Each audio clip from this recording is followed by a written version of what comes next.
Hello, and thank you for viewing this training video. In this video, we'll train or show you the steps the DC managers must follow to do a cursory audit of the count tags as they have been submitted by the counters during the physical inventory. So throughout the day, the counters will go out and perform their counts and sync their counts with the portal. Once they have counted or submitted their counts, the status of their tags will change from assigned to submitted. So basically, everything that you read here that is submitted, it means that the counters have submitted their counts for your review. And after you review, and at the end of their counts, you'll be ready to upload. But in this training, we'll just go through the basic steps we are asking the DC managers to perform to do a cursory audit of the counts as submitted. We do this so that the DC manager may identify any gross errors or fat fingering during the counts. So the first place where you go, it will go to tags for my DC, and you'll go to system tags for my DC.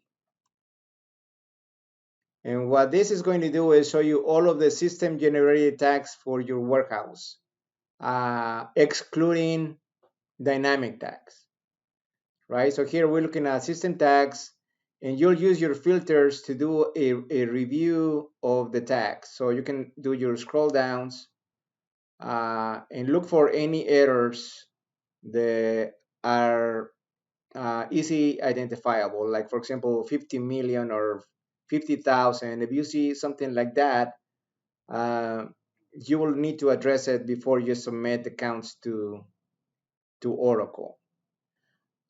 Here we asking that you do a filter on the quantity and look for anything that the tag quantity doesn't contain any data.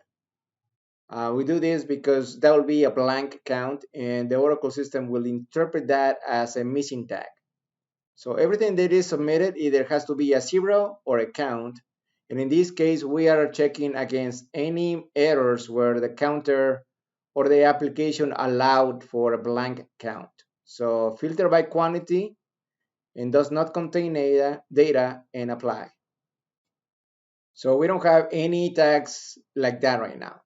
But if you were to find any tags, system tags with a blank count, you will need to correct those as needed. And when you face those, you can just reach out to us for assistance, or you can just simply assign the tag to the counter. For example, if this one, you found the one tag was a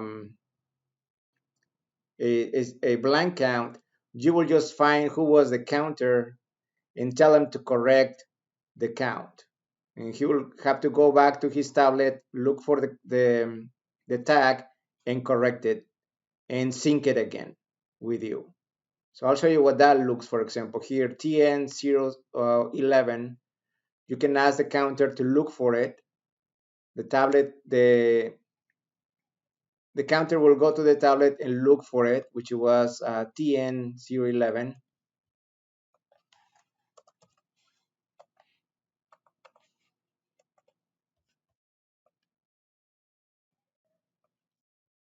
And his system tags.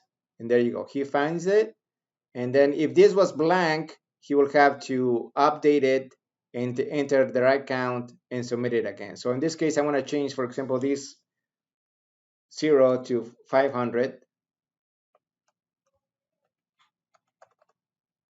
and update the count. Once he updates the count, it will go to pending. He will have to sync it, refresh, or sync, I'm sorry. And when you come here to 1011, you refresh it, 1011 now is 500, right? So you will do that for the system tags. So once you are done checking all your system tags, you will go and change your filter here from system tags to dynamic tags. And in the dynamic tags, we ask in the you review the quantities, the lots, to make sure that everything is accurate. So you'll have to make sure that the lots belong to those items, the format of the lot is correct, and that the expiration dates are also correct. So ideally, you will not have too many dynamic tags to review, but in our case, we only have 3 in this training video. And I'll look and I say like, yes, all of these are accurate. And if they're not, we'll have to deal with them um, as you find them. Because once a dynamic tag has been created, the only thing that can be changed is the quantity, but not the lot or the expiration date or any of these fields. Once it's created and is wrong, we just have to inactivate it or void it and create a new one.